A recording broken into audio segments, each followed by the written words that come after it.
আমাদের মহান সৃষ্টিকর্তার প্রতি আমাদের কৃতজ্ঞতা জ্ঞাপন করি যে আজকে আমরা একটা সুন্দর সকালে সবাই একত্রিত হয়েছি।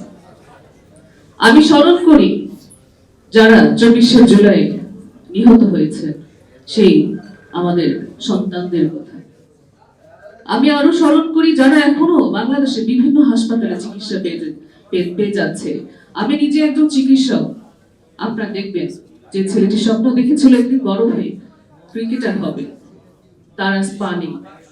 যে সন্তানটি স্বপ্ন দেখেছিল এই দেশে বিসিএস পরীক্ষা দিয়ে একজন মেধাবী প্রফেসর বা অফিসিয়াল হবে, তার দুটো চোখ নেই।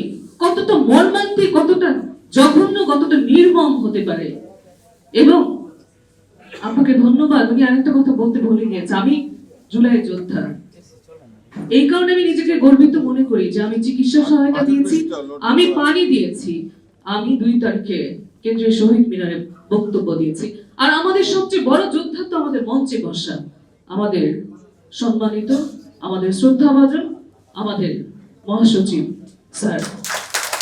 উনি যখন অ্যারেস্ট হলেন, ওনাকে যখন ধরে নিয়ে গেল, তখন আমি বলেছি যে আমাকে কেন্দ্রীয় শহীদ মিনারে যেতে হবে। আপনারা দেখেছেন যে ডক্টর সজীব হত্যার পরে আমাদের চিকিৎসকজন হত্যা হয়েছে।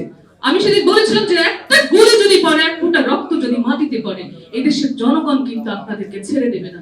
আমি বুঝতে পেরেছিলাম যে আমাকে হয়তো শেষ করে ফেলবে, আমার চাকরিটা চলে যাক।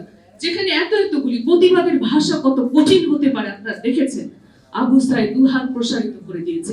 এর থেকে কঠিন হতে পারে প্রতিবাদের ভাষা। সেখানে আমরা কি করে, আমরা তো মায়ের জাতি।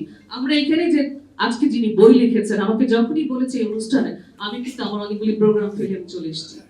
কারণ এরকম একটা মহতি কাজ করেছেন, এটা লিপিবদ্ধ করা দরকার। আমরা কিছুদিন পরে হয়তো জুলাই যোদ্ধাদের ভুলে যাব।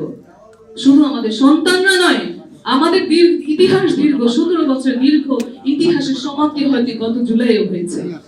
কিন্তু আমাদের সন্তানদের উপর গুলি করেছে, এটা কিন্তু আমরা মা হিসেবে কেউ মেনে নিতে পারি না। আবু সাইদ আমাদের সকলের সন্তান, মুগ্ধ আমাদের সকলের সন্তান। ইনশাআল্লাহ আবার ওদের আত্মার মাগফিরাত কামনা করে আমরা বক্তব্য শেষ করছি। বাংলাদেশ জিন্দাবাদ, বেগম খালেদা জিয়া জিন্দাবাদ, তাওহিদ রহমান, সাইদ রহমান জিন্দাবাদ।